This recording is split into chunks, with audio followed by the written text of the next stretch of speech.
listening to Radio Sputnik, telling the untold.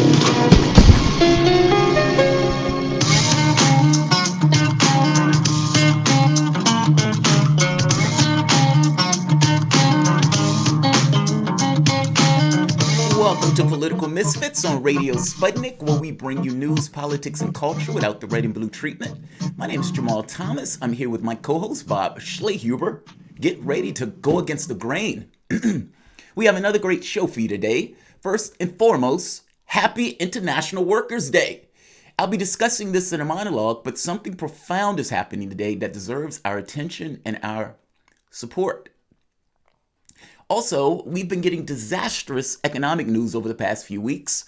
Last week, it was reported that there was a 4.8% contraction in our economy. Yesterday, it was reported that 30 million people are out of a job. For at least a month, those numbers are only expected to get worse. We're going to bring in an economist for a fascinating discussion on the new economic realities of our society during and after this pandemic. Later in the hour, we'll be touching on a disturbing meatpacking story that runs into the consequences of opening the economy too early. 4,400 meatpackers across the United States have been diagnosed with COVID-19. This is the same industry that Trump is forcing back open to work, and that legislatures are trying to cut their unemployment benefits to starve them into submission. We'll also get into the interesting new ruling by the International Criminal Court indicating that they have jurisdiction over Palestinian territories. I am very curious on where that goes. In the second hour, we'll be diving headlong into domestic politics. Now, I've noted a couple of days ago that it would be impossible for Joe Biden to continue this race without addressing the assault allegations by Reade. At a certain point, the media would deal with fiscal interests over their political interests and continuously ask him that question. Did you do it? Did you do it? Well, news broke last night that Biden was going to directly answer these charges this morning on Morning Joe. We'll be bringing you Biden's response and the indelible contradiction in Democrats' behavior during the Kavanaugh hearing compared to now. We'll also be discussing the hilarious trolling of Elizabeth Warren on two sides of the political spectrum yesterday. Lefties on the live stream and the donor class in the form of an article telling Biden he'd lose with Warren. Nevertheless, she was willing to shred her integrity for this vice presidential spot, so it's only fair to ask, are they right? Is Warren a viable or problematic choice for vice president? It does seem like he could be leaning in that direction. Last but not least, it's Friday, the most combative segment on the network. Come at me, bro! Come at me, bro. If you feel strong, confident, if there's something that you disagree with, something that I've said, something that Bob have said, this is your moment, this is your time. We have some rather interesting conversations or arguments planned for today, so you definitely don't want to miss that. But let's start here. I don't often get to do happy news. Usually the things that I'm doing monologues on are things that bug me tremendously. But today is a departure from that. Happy May Day. Happy May Day. Today is a holiday. Better yet, Happy International Workers' Day. We celebrate Labor Day in September for the reason of decapitating the workers in the United States from the international worker solidarity movements across the world. Well, that changes today. I would like to start with sending our support for the brave workers at Amazon, Whole Foods, Trader Joe's, Instacart, Target, and FedEx who are walking out today for fair wages, basic benefits, and worker protections. Think of all those big expansive policies that you want regarding higher wages, healthcare, elimination of student debt. I know it seems tangential, but the movement that's taking place today, on May Day, that's going out today at all of these places, has the potential to change this nation. I've noted before that my arc into politics and into starting this channel was basically the frustration between the dichotomy of what I was taught growing up that this world was and that this nation was within the context of this world, meaning the indispensable nation, the exceptional nation, and compared to what it actually is. Basically, a force that goes about taking whatever it needs to for political and geopolitical or economic and geopolitical interests. It's self-interest. It's not this exceptional stuff. We have destabilized the world with our foreign policy.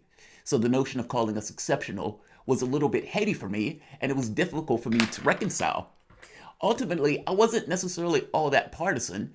I just looked at the world in a particular way and thought, well, wait a minute, if we are X, then how are we doing Y? And the two don't quite make sense.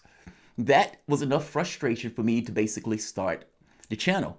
Nevertheless, I never necessarily left that particular opinion that politics doesn't work.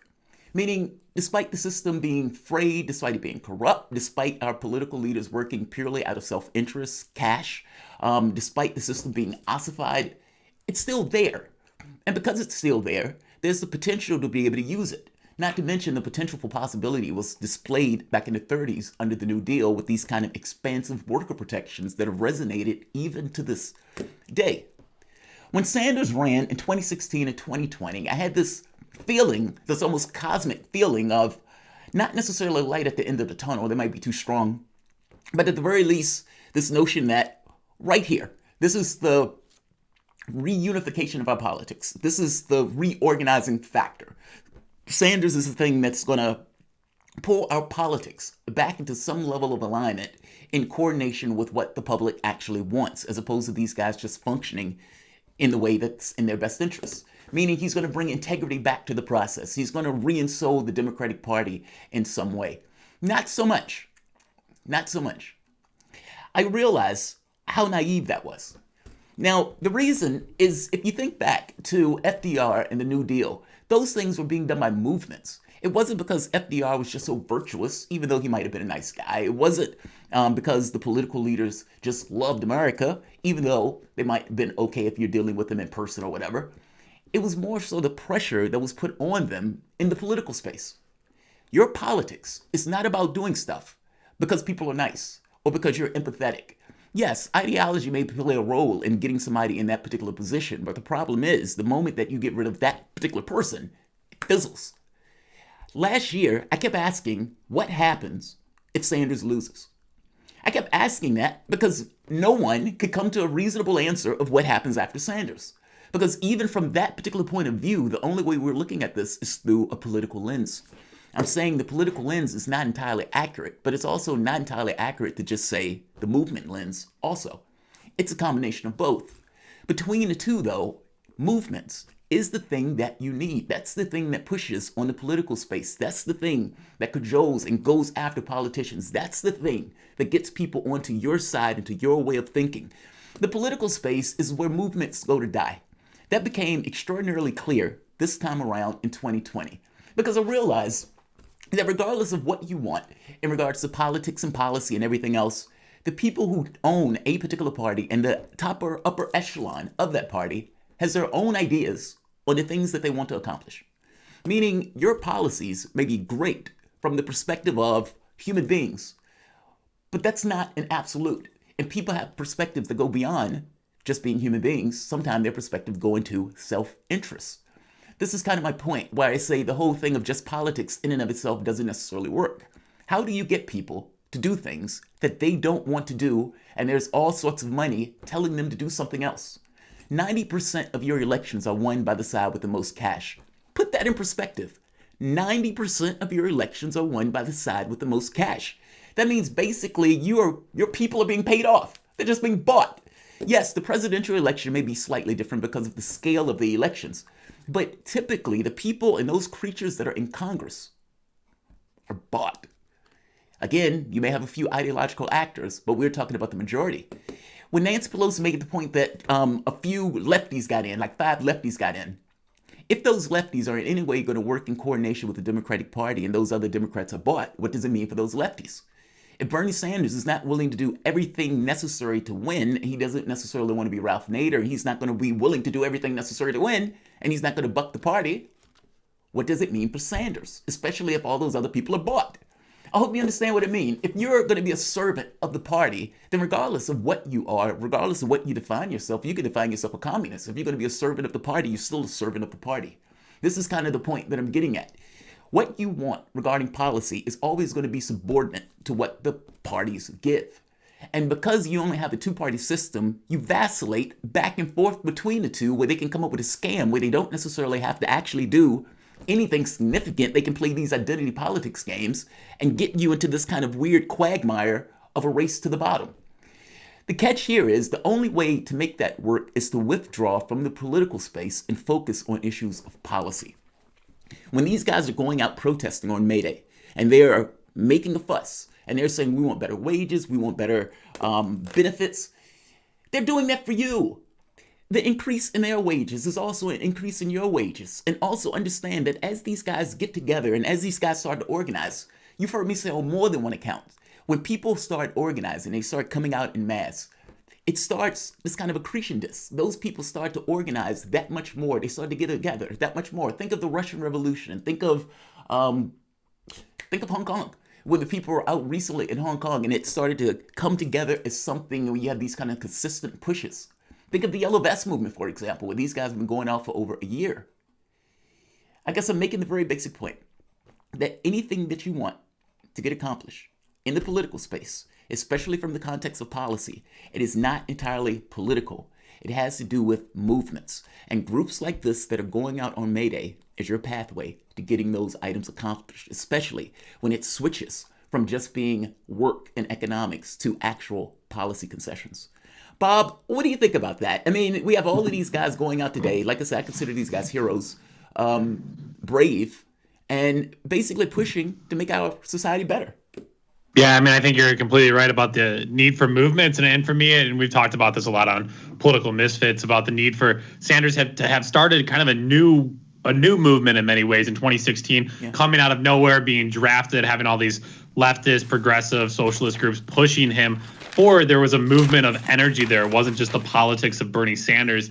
And so what he needed, I think, in 2020 was to create that sense of a second wave of movement. And he needed a new policy. And regardless if it was reparations or some type of issue, he needed to have spurred and kind of catalyzed people. And I don't think he was ever able to find that. And that might not have been his fault. It could have been the campaign's fault. It's not a Bernie Sanders, even though him and Jane Sanders, obviously the lead. But it could also just be where politics in America are at. I think a lot of people came out of the gate hard in 2016 or after Trump was elected 2017. That whole year in 2017 and 2018, it was protest after protest after protest. But it didn't feel sustainable. Everybody kind of had gone back to their silos, had gone back to their groups. There was the scientists protesting. There was the gender equality people protesting, there was the trans people protesting, there was the anti-war. I mean, it was like everybody kind of had their own protest. And so it felt like there was a lot happening in the United States, but in reality, it was a lot of special interest groups kind of sporadically popping up every few weeks to do an event. And then come 2019, when you really kind of needed that crescendo to start building again,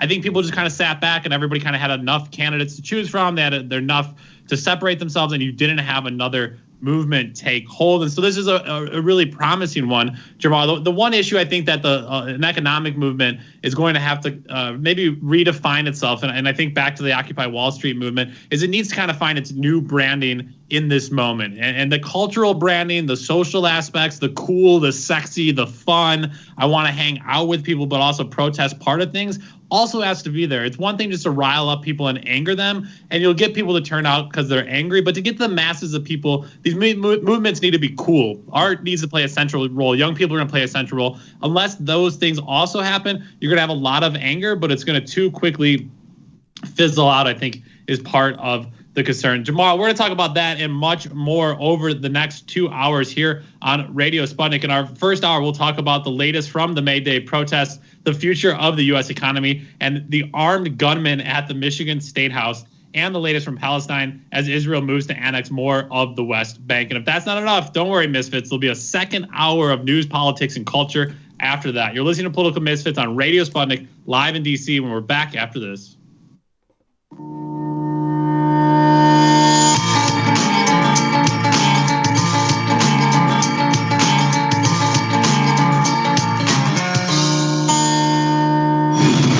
Into the future with Political Misfits on Thursdays, when we analyze the latest trends in news, politics, and culture. Catch us on 105.5 in Washington, D.C., or 102.9 or 104.7 in Kansas City.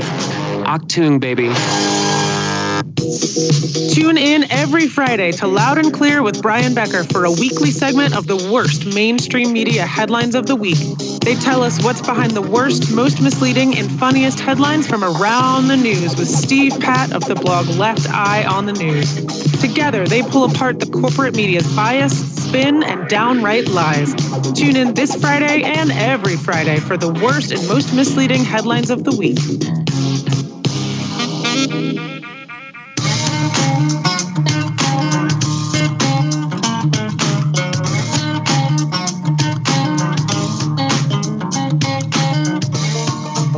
Political Misfits, the show that goes against the grain. I'm Bob Schleber here, kind of sort of still with Jamarl Thomas. We continue to bring you live programming through the COVID-19 pandemic. We're at home, but thankfully our engineers are at the studio, keeping us live here daily from 12 to 2 p.m. Eastern Standard Time on Radio Sputnik. Give us a call, 202-521-1320. That's 202-521-1320. In the next hour, we'll talk about the economy, nationwide protests at home and at state capitals, and we continue to talk about the fallout from Israel's latest annexation moves in the West Bank. But first, we focus on the economy. It is May Day. The economy is on a lot of people's minds, to say the least, especially as workers across the country go on strike. Workers at Whole Foods, Amazon, Target, Trader Joe's, and Instacart are asking people to not shop at these stores, and for that matter, any store that exhibits poor labor practices.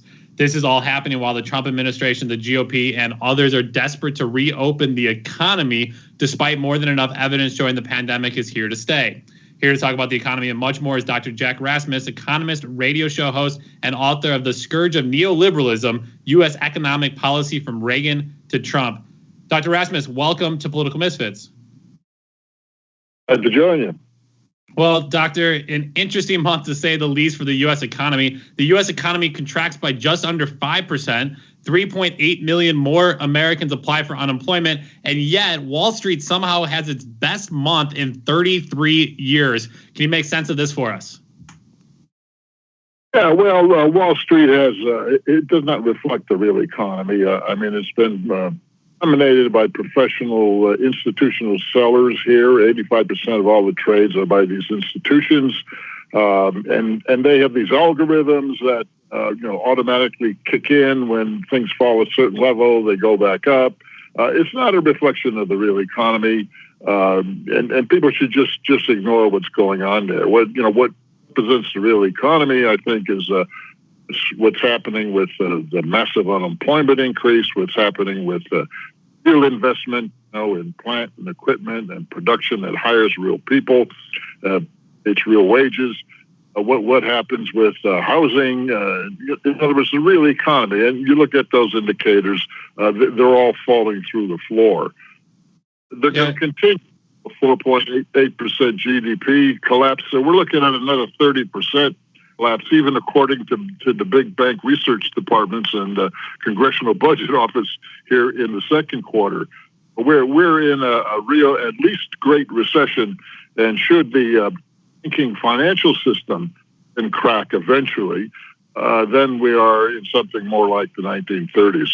Yeah, I wanted to talk about the recent article you have here out called The Myth of V-Shaped U.S. Economic Recovery. For me, it's astonishing. All these people talking about rushing to reopen, quote unquote, the economy. I think in many ways, the economy is still going. It's just shifted and it's turned into something much different than we're used to. But it seems like the White House and others, including even liberal economists, are being optimistic about reopening the economy, that there will be some sort of rapid restart to it.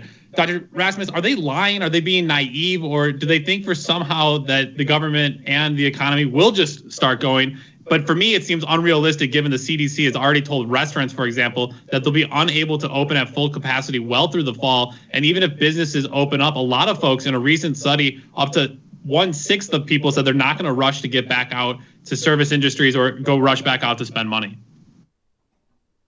Well, yes, a lot of small businesses who have been left in the lurch here by these programs are not going to open up at all. They're going to be gone. Small businesses on average only have 27 days of cash, and they'd spend more than 27 days now, and a lot of them are going to collapse.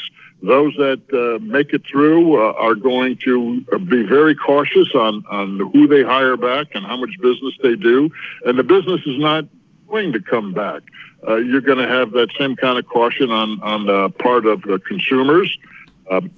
People who have unemployment benefits, or even if they get back to work, they're going to be very careful about what they spend. And a lot of the spending patterns simply aren't going to exist. People aren't going to travel for years now, no matter what.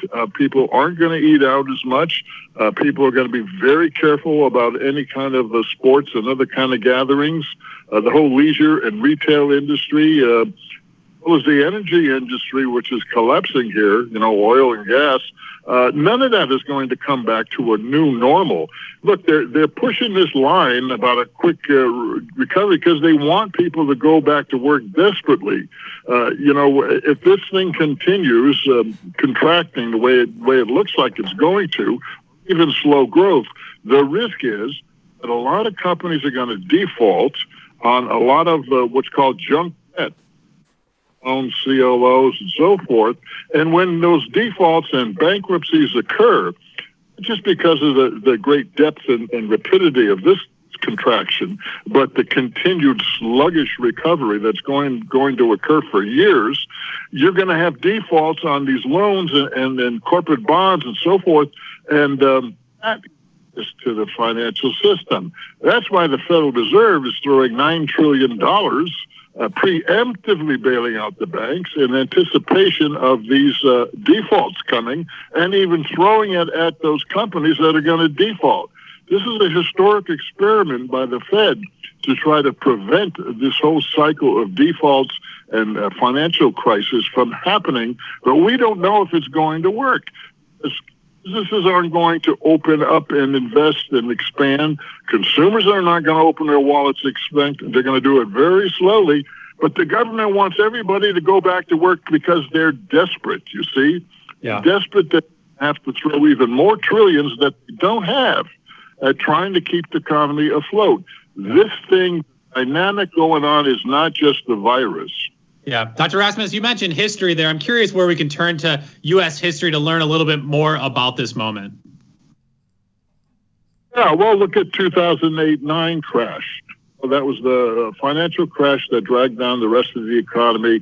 Did we have a snapback recovery? And that crisis was not as deep as we got right now. No, it took us 6 years to get back to the level of jobs we had in 2007 before the crash.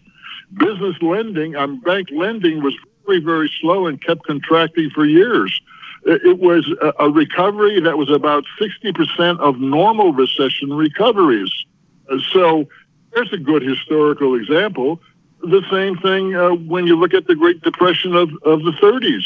It took 6 years and a global war really recover from that great contraction from 29 to 34. And by the way, 25% unemployment in 33, it took 5 years to get to 25. We're at 25% unemployment now. Wow. It's the figures that aren't really covering. You see, the government with unemployment numbers about 15%, because the way they define unemployment is doesn't count people who are out of work but not looking for work. They're going to government is going to say that, you are sent home, you've been sent home, by your company, or because you have no one to watch your kids, or you have to take care of grandma, whatever. You've been sent home, you're out of work, not looking for work. To be looking for work, they're unemployed. So the government is not even going to count those people a lot of them who are in shutdown. And that's how they're going to come out with an unemployment figure about 15%. If you look at 30 million unemployed now getting benefits, like Policy Institute said, there's another 13.9 million who haven't been able to get benefits yet. We're over 40 million without jobs right now today. It's going to get worse through the month of May. That's why they're so desperate to get people back to work. I'm curious. I'm sorry. I thought you stopped. I'm sorry. Go ahead and finish your point. The government and businesses don't care about whether there's a second wave and how many people are going to die in a second wave here. All they care about is their business. We got to get revenue, or my business is going to collapse. And I don't care what happens to anybody else. I'm going to save my business. And that's why you have a lot of business pressure. It's not just Trump. Open up. Pressing the governors as well. Open up, open up. And these demonstrations are being pushed by the small business people and their workers to try to open up. They're desperate. And there are political forces behind these demonstrations on the right wing and the radicals that are pushing this open up now. These business interests don't give a damn about what's going to happen to people. Look what's happening in the meatpacking plants. Trump says you got to open up. And you got 50, 60, 70% of those meatpacking workers who are infected now. They don't care. They're telling them, if you don't go back to work, you lose your unemployment benefits. In other words, choose your job, your family, or your life. That's the attitude that's behind this open up now movement. I'm curious, with the trillions of dollars that Trump or Democrats and Republicans have decided to give to these corporations, what is going to be the effect of that once all of this stuff, how many ever months it takes on, when it opens back up? I mean, this is going to increase income inequality, correct? I mean, basically, the bigger companies are going to be able to buy up the smaller companies since they're not going to have the restrictions that these smaller companies had. Not to mention the smaller businesses; many of those are going to go out of business. So, what's our economy going to look like when all of this stuff finally reopens? Well, you got to remember the $500 billion they're throwing at big corporations was totally unnecessary. These big corporations are fat with cash. They've had record profits because of Trump tax cuts here and near zero interest rates by the Fed for the last 7 years, and they're flush with cash, and they've so added cash by floating new corporate bonds that brought in a lot of money right before. They knew this was coming in January, you see, and they drew down their credit lines with the banks, more cash, and they're sitting on a historic pile of cash. They didn't need any bailouts. I mean, you take the airlines, they got, $58 billion? Well, in the years immediately before this under Trump, they gave their shareholders $43 billion in stock buybacks and dividend payouts. In other words, they gave them every penny they had, their shareholders, and they had no cash on hand. And now they want us to bail them out. The same thing with Boeing, and the same thing with all these companies that are getting this free money, another $500 billion. Okay, and they're throwing more money into the medium-sized corporations now.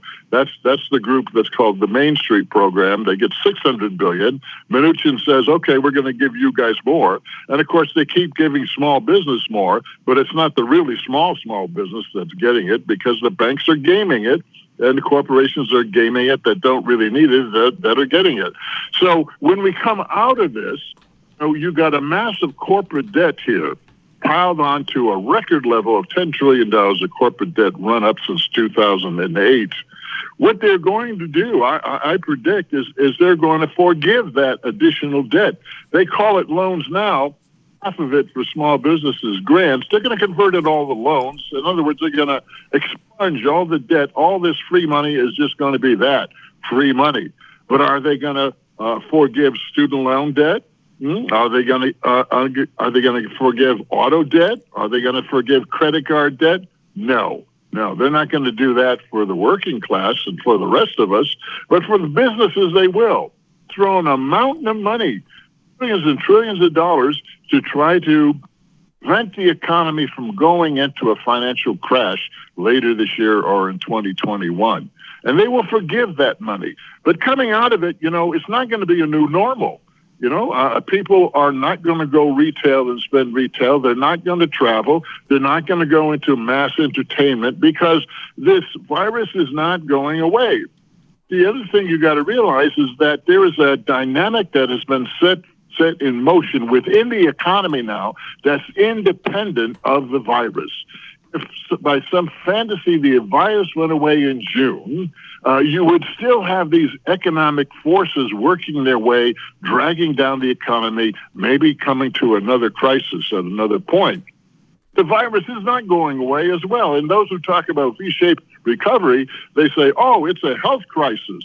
And when they assume the health crisis goes away, the economy is going to snap back and be like it always was. Well, first of all, it's not going away. It's going to be here for years. And secondly, even if it did, we have a dynamic in place that is not a new normal. We've never had this deep a contraction this fast. And this puts us in total new territory economically. And it's a big question whether traditional fiscal monetary policy can even deal with this kind of a super deep contraction, super fast contraction. Yeah, Dr. Rasmus. Dr. Rasmus, we just have a few minutes left with you here. I did want to ask about municipal and local budgets moving forward. Obviously, more neoliberal economic policies are going to go into overdrive. Here in the District of Washington, D.C., for example, it was announced yesterday the district would spend over $400 million over the next 3 years to build new hospitals. So that sounds good on the face of it. But this was announced and it was touted that these would be built through public-private partnerships. So more privatization of public goods. This comes at a time when the city is looking at a $700 million budget shortfall from the pandemic. So more austerity measures, more privatization of public goods. What's the future of neoliberalism?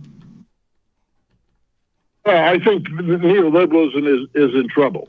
And I much analyzed and described that in my book, The Scourge of Neoliberalism. The set of policies that are associated with neoliberalism cannot get us out of this crisis.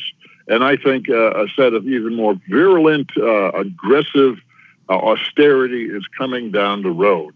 At least those who are in position of political and economic power will want to do this, a kind of a proto-corporatism coming, or it will become more progressive if people can organize and resist this. I think this is what's going to happen in the 2020s coming out of this thing. As far as, your specific point about private, what that really is let's give more tax cuts to builders and commercial property owners, right, to build some of this stuff. In the cities. A good template is what went on in L.A., right? What went on in L.A. is the government, the city government, said to independent builders that, okay, you build us a new city hall. We will give you, in exchange for that, all the property where our old city hall exists. You can have that property, in other words, and which was worth hundreds of billions of dollars in downtown L.A. You just build us a new building, and we won't even own the new building. We'll just lease the new building from you.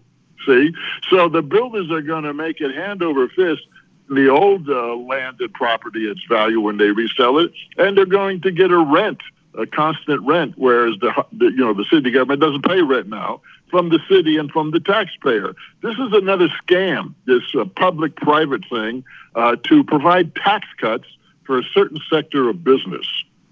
Dr. Rasmus, we only have about 30 seconds, but how is this going to affect our politics with this level of deep intrusion into our economic space? Like you said, like 40 or 30% unemployment. I mean, these numbers are astonishing. What is the political effect of this that you expect? And like I said, about 30 seconds left. Yeah, well, the political effect is that if you look at 2008-9, and this is a repeat, to an extreme going on. If you look, whoever wins the election, whether it's Trump or Biden, they're going to be faced with this massive problem in the economy, and either of them are going to engage in austerity. I mean, don't forget Obama. His recovery program was $787 billion, and Larry Summers says we can't spend anymore, right? And then 2 years later, he turns around and he cuts spending by $1.5 trillion, and then gives business $5 trillion more in tax cuts. That's the Democrat, right? So I believe that, Biden, who has Larry Summers on board now again, you're going to see the same kind of austerity policy with maybe a few crumbs through here and there, but fundamentally austerity. And the same thing if Trump comes. They're already talking about going after Social Security, with tooth and tongs here. and education and so forth. They're going to try to make the rest of us pay for the cost of bailing out business. But that's the way it always works with these two wings of the corporate party of America. And the only thing that's going to change is unless people, I believe, form their own independent political party coming out of this, because otherwise it's the same game. The Republicans wreck the economy, making the rich richer, and the Democrats come in and they bail out the rich once again, but they don't really solve the problem of the economy, create the conditions for the Republicans to come back in. This is what neoliberal politics has been about for 4 decades. And I see that same process occurring here, but writ large. Yeah, that was Dr. Jack Rasmus. Couldn't agree more with you, Doctor. He's an economist, radio show host, and the author of the book, The Scourge of Neoliberalism, U.S. Economic Policy from Reagan to Trump. Go to Clarity Press to purchase. Do not go to Amazon. Go directly to Clarity Press to purchase Dr. Jack Rasmus's new book. Dr. Rasmus, thank you again so much for joining us. Great. With that, we'll take a break before coming back to talk about whether or not Americans will leave their homes when given the all clear. You're listening to Political Misfits on Radio Sputnik Live in D.C. We're back after this.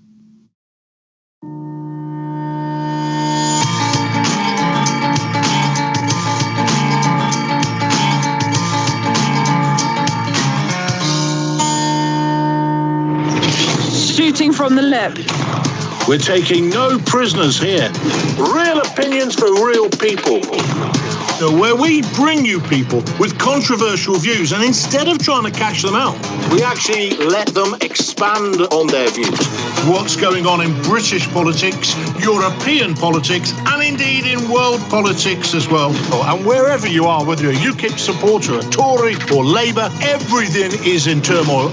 John Gaunt. Shooting from the lip. Hi, this is Max Kaiser. I'm here with Stacey Herbert, and we're doubling down. Yeah, we're doubling down on crazy. We're doubling down on our new show called Double Down on Sputnik. It's doubling down on absolute joyous radio nirvana. You will love it. You will want to listen to every single episode on Sputnik. Bye, y'all.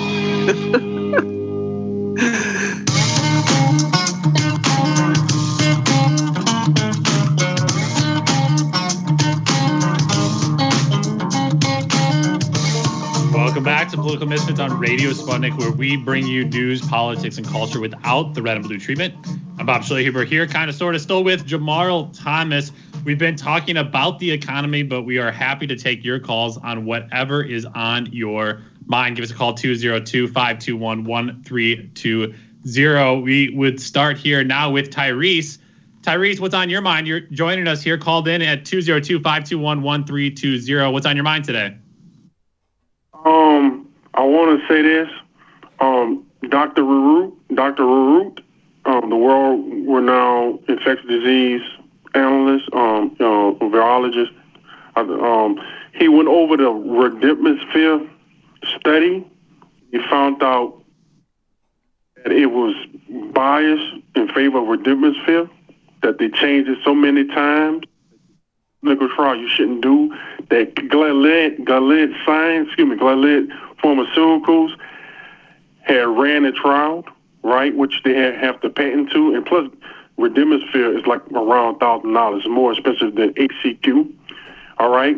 So I'm posting a link to y'all Twitter link under Sputnik Misfits, and also another link for the other study as well from Lexit, and also Dr. Vladimir Zelenko from New York protocol for HCQ and zinc will be used at a hospital on 750 patients, right? Would they have mild to no symptoms at all, but that's COVID-19 patients, to see if that protocol works. So it's good news for hydrochloroquine, you know. So basically, that's all I wanted to say. I want to get out there. Tyrese, thank you for calling in. We always appreciate your calls here. I mean, the Remdesivir is obviously still going to need to be tried more. It started off as being tested to see if it could actually prevent the coronavirus, and now they kind of changed, is what he's saying, is they found that it's able to lessen the number of days of symptoms. And so it was shifted between the different study there, and it was also tried to be studied in China. They were able to study, I think, about 200 some people, and they weren't able to conclude the study. And so this is a fast-tracked push of this medicine. And so it'll be interesting tomorrow, before we have a vaccination, what people are able to do to at least slow the symptoms from spreading. But it's ultimately going to be a vaccination, which is going to be the big game changer. And that is not in the near cards. And Jamar, I was curious, the new survey caught my eye here. I really wanted your thoughts on it, because I think it says a lot about the economy, how quickly people will go back out, kind of the new normal we're going to find ourselves in across the globe. But a new survey is out. It was commissioned by Vital Veo, and it asked 1,000 U.S. adults about how they envision everyday life in the wake of the coronavirus. Over 4 in 5, so 82% here, said they are now more aware of and concerned about cleaning protocols in public areas. Interesting. Additionally, 58% are more suspicious of their families' and friends' hygiene habits. The study goes on to find that 16% of Americans aren't sure that they'll ever be comfortable going out in public again. Nearly 60% say they're more concerned about their friends' and families' hygiene moving forward, as I mentioned, and 1 in 4 workers will leave their current job if their employer doesn't invest in stronger cleaning practices. The study goes on to also find out that a lot of people are really worried about returning to their office. 28% are concerned that their office isn't cleaned often enough. 23% worry about their coworkers' hygiene, and 22% of their coworkers won't stay home if they are sick. So, Jamal, we go back to this idea about the economy restarting. And this survey even says 43% of people are expecting their employers to pay for hygienic travel arrangements to be made. And so you're going to have this whole new normal that has to be tackled. Will people go back to work? Will people go on buses and trains? Will people go on airlines? Will people go to the spas and the restaurants? And even if 70% of people do, these businesses are based on 100% of their clientele coming in and engaging with them. So a 30% loss of their base is a huge, huge game changer for all of these businesses across America. Yeah, this is not a light switch. Like, I don't think this just flips back on. I think in 5 years, people forget it. Like, I don't think it's good. People always think, I'm going to remember this dream forever. And then, within a year or two, it's gone. But I do think from the standpoint of the economic front, yeah, I think it's going to be deep. And I think it's going to, when you think back to 2008, before COVID-19 hit, had we dug out of the 2008 crash? I don't think so. I mean, if you're talking about people with these kind of low-wage jobs and whatnot, like 50% of the population, I would say no. Now, you look at now, where before we could even really make gains in, in an economic sense, we got hit again with this, where everything shut down. And again, it was shut down to the degree of like the Great Depression. And so I don't know how that immediate flips back on. From the standpoint of the way people initially respond, I think those people are going to get a rude awakening when they realize that those companies are not necessarily going to be investing money like that. And the notion that they're going to leave their jobs and go to another company that doesn't invest in cleaning also. Like, at some point, you got to work somewhere, right? And the catch becomes how do you know what's appropriate from the standpoint of cleaning? Like, all this stuff gets a little dicey. I would imagine people will have some kind of concerns. I would have concerns going back out. Nobody wants to get ill. You don't want to be the last guy to die in a war. By the same token, it's like, how long does this last on people's mind where they're pressed or concerned by it? I think the economic part is going to last longer than how people are concerned. I could be wrong. Yeah, and we're going to see a great battle play out. I mean, we're already seeing it here, that meatpacking story that Dr. Rasmus mentioned earlier, that the federal government, local governments are basically saying you have to go back to work or you're going to lose your job, because they don't want to be on the hook for unemployment benefits. They don't want to be on the hook for small business bailout. And so they're basically going to say to business, you have to work. Also, your unemployment benefits. I mean, they're trying to starve them back to work. They're literally saying, if you don't work, you will not have your unemployment benefits. Like, they're going there. Like, so it's, it's like, yeah, I mean, unfortunately for you, you just so happen to work at this meatpacking plant with 70% of the people with COVID-19. But Donald Trump needs his meat, so Yeah, it'll be interesting to see if like Mitch McConnell is held accountable for that, or Donald Trump, because it's the federal government that's pushing these states by basically saying, we're not going to bail you out if you come to us because you started paying these long-term benefits for folks. Don't look to us for your saving grace, basically, to help you cover the costs in these local municipalities. I mean, it's one thing to be in major U.S. cities or in wealthier parts of the country. Rural areas and a lot of cities across the country just don't have that money. Jamal, this was a quick story we wanted to share. We got to turn to a break. We want to get in some international news before the end of the first hour. You're listening to Political Misfits live on DC. We're back after this.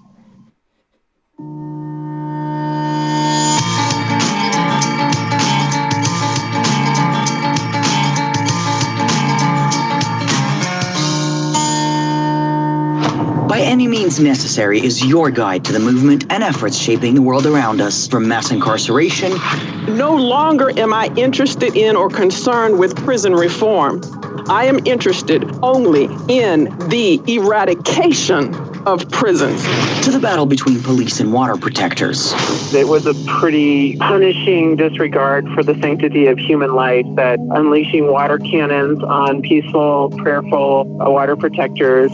From efforts to protect the environment. The climate movement is ready to, with plenty of opposition research and force and strength, along with, the right of both science and morality, to fight them on this. To the movement for Black Lives. When I first saw the Michael Brown video, and I saw that it clearly contradicted the narrative put forth by the Ferguson Police Department and by police supporters in general, 3 words came to mind: color me shocked.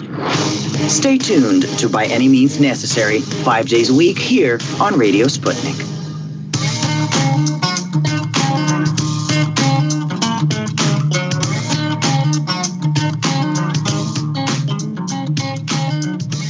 Welcome back to Political Misfits on Radio Sputnik, where we bring you news, politics, and culture without the red and blue treatment.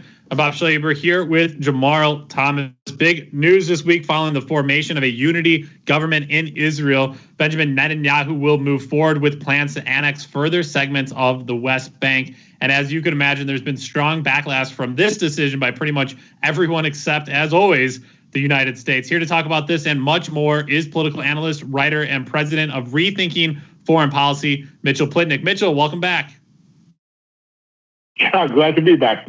Well, Mitchell, 11 European ambassadors to Israel on Thursday warned the Israeli government of severe consequences if it moves ahead with plans to annex parts of the West Bank as part of a government coalition deal. The envoys from the UK, Germany, France, Ireland, the Netherlands, Italy, Spain, Sweden, Belgium, Denmark, Finland, and the EU issued a formal objection to the foreign ministry against the move. And further, the chief prosecutor of the International Criminal Court on Thursday reiterated her position that Palestine is a state for the purposes of transferring criminal jurisdiction over its territory to The Hague.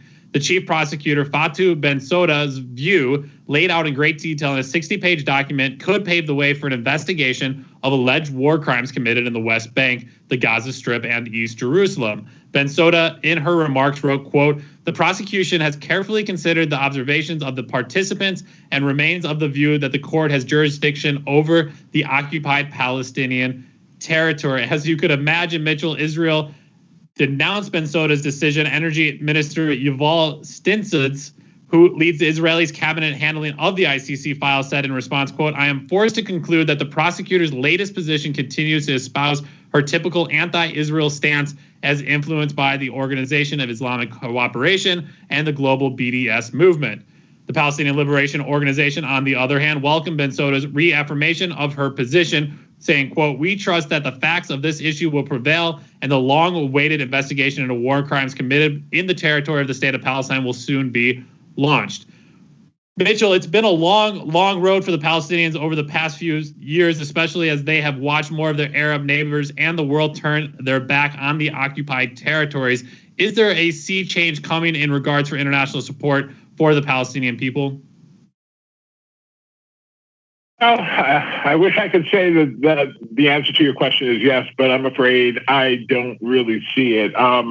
What we have, so these are two very, separate issues: the question of European objection to annexation and the ICC prosecutor's decision. So let's start with the latter one first. The ICC case has been around now for several years, and this is all just about starting an investigation into possible war crimes in the West Bank and Gaza.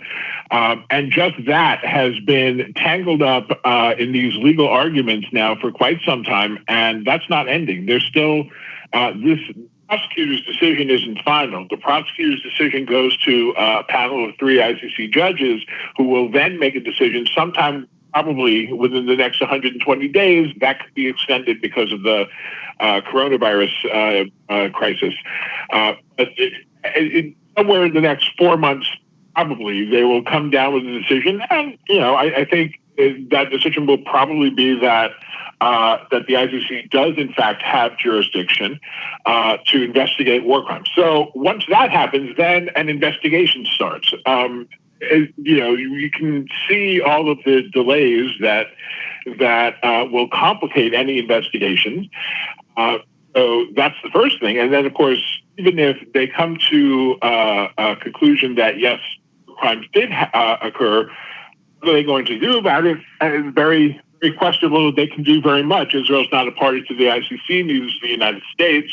So consequences for that ruling are debatable at best. It'll depend a lot on the question of whether various different countries, particularly European ones, decide to enforce it under the concept of universal jurisdiction. It's a very thin reed to really base any hopes on. Nonetheless, it matters to the extent that it would be a court actually finding and deciding whether or not war crimes happen. And this is something Israel obviously wants to avoid, otherwise they would just ignore it. So it matters to them, but it falls very, very short of any kind of sea change. Annexation is a little different in the sense that Europe certainly is sincere in wanting to prevent it. Mitchell, let me just interrupt you real quick. Tell us more about what the annexation the Israelis are looking to do here on July 1st in regards to the Jordan Valley and the Israeli settlements built in Palestinian territory. So the interesting thing about that is that with this new unity agreement, the only thing this government can do is move forward with annexation. For the next 6 months, this government is basically not supposed to do anything, not supposed to make any big appointments, not supposed to make any new major legislation. The only important thing they're really setting up to do is annexation. That isn't necessarily defined. The Trump deal of the century plan sort of outlines basically a plan for Israel annexing all of the settlements that it has in the West Bank. According to the Trump plan, they would also give the Palestinians certain pieces of land along in the south, near Gaza, in compensation.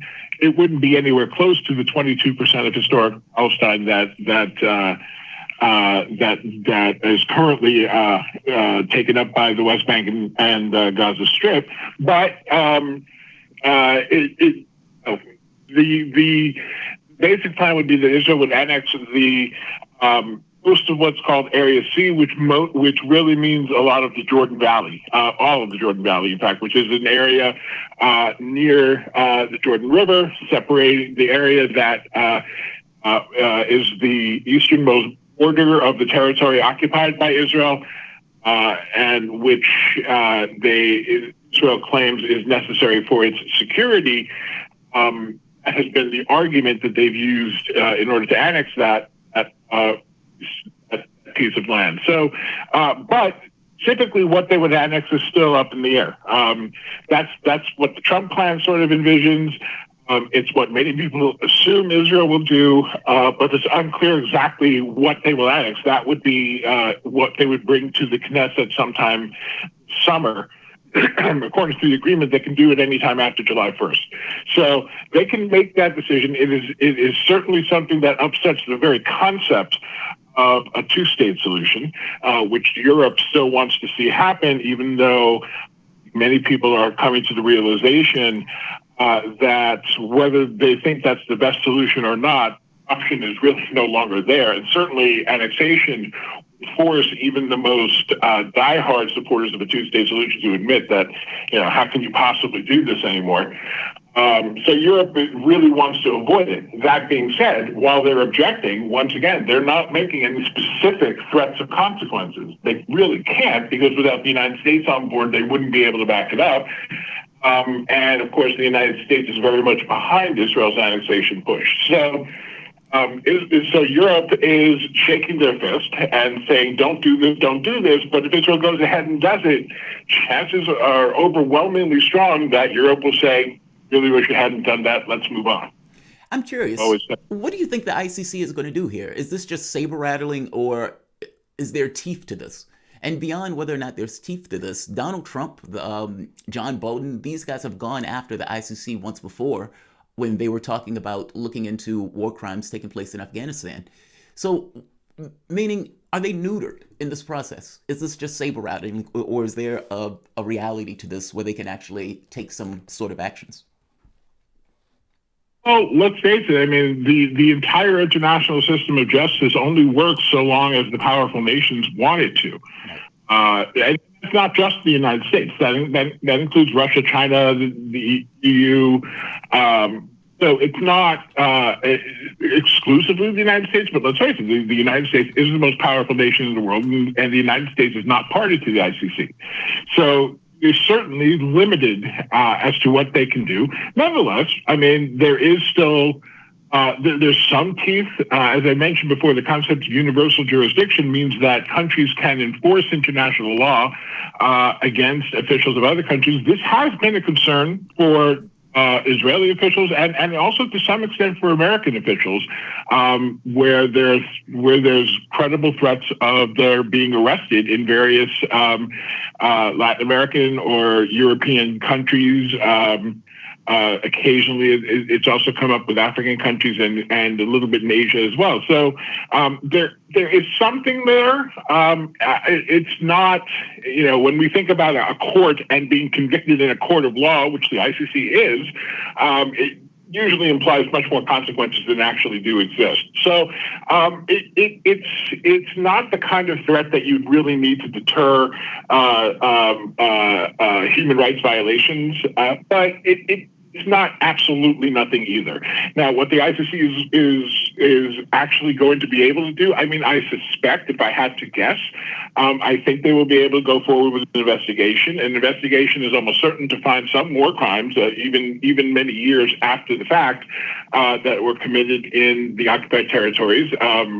We know of many that happened, and in any case, any military occupation involves war crimes. Any war involves war crimes. It happens every single time.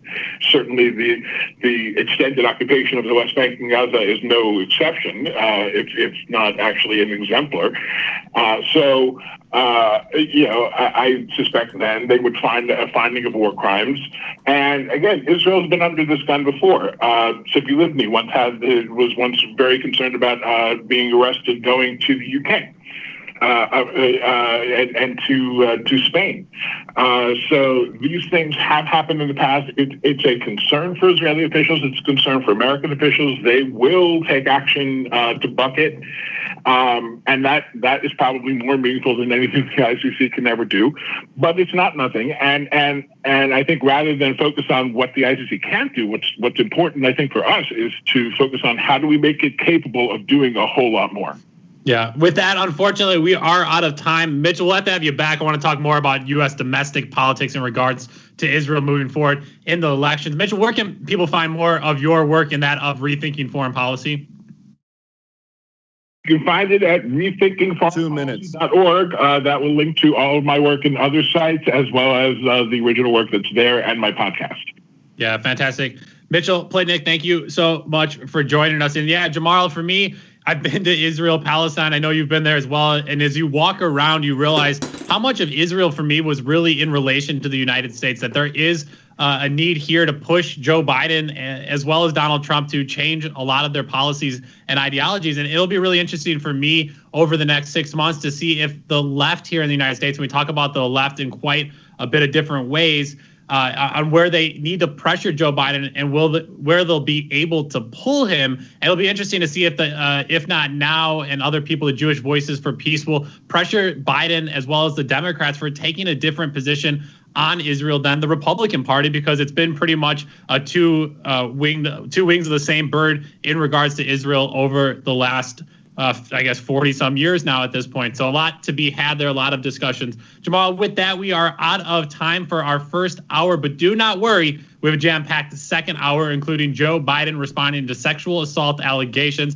a bizarre story of Maryland having to protect protective equipment from the federal government. And yes, it is Friday, which means it's time for our weekly Come At Me Bro segment. All that and more. You're listening to Political Misfits on Radio Sputnik live in D.C. We're back after this.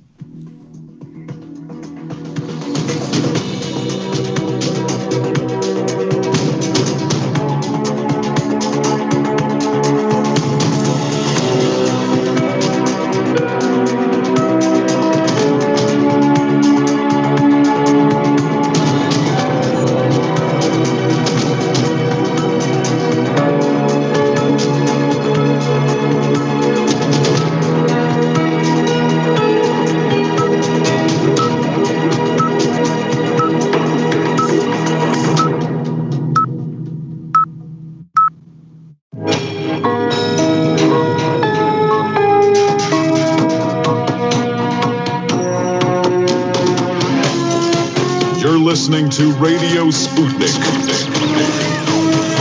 telling the untold.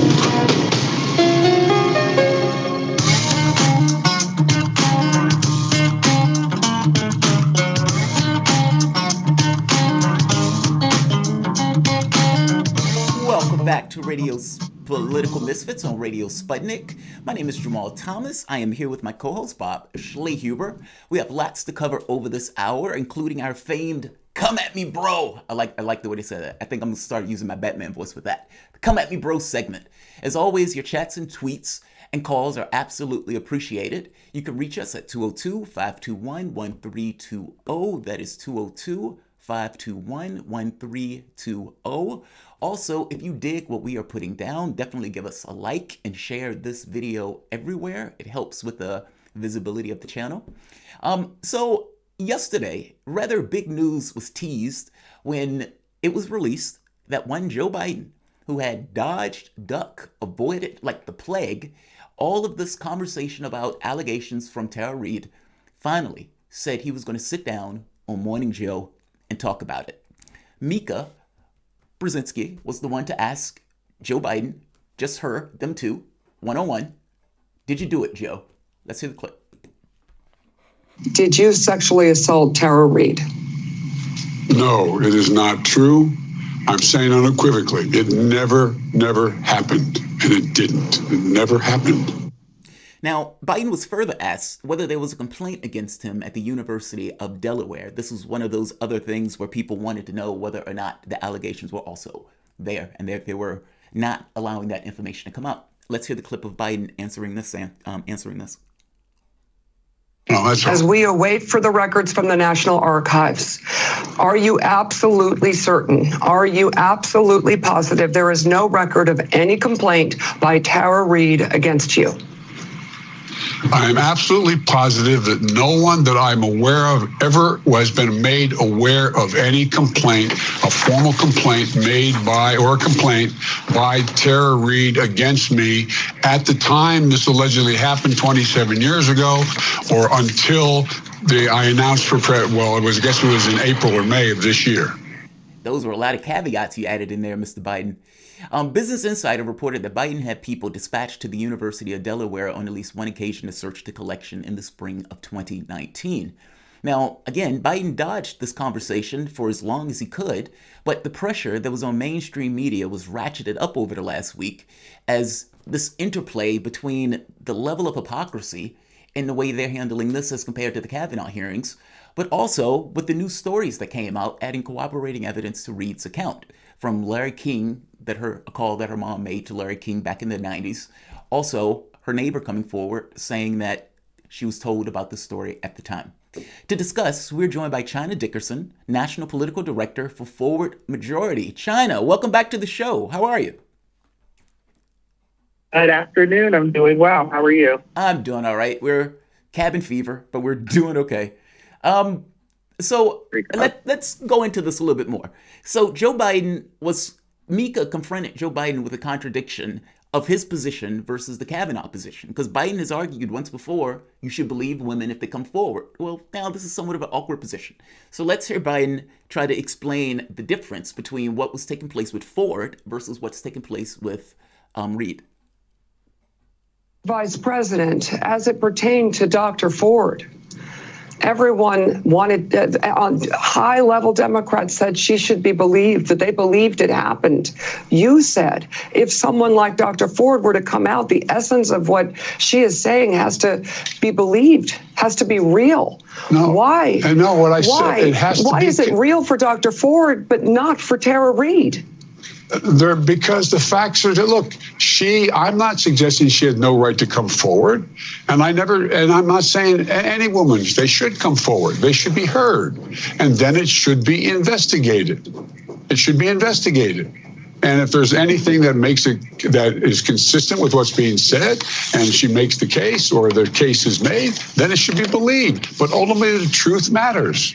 The truth matters. China, are they going to replace Joe Biden?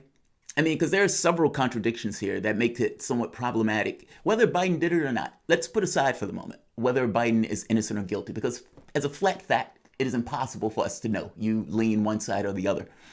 But this is somewhat problematic for the party that went after Kavanaugh in this way to basically now act as if we believe women except when they're politically disadvantageous to us.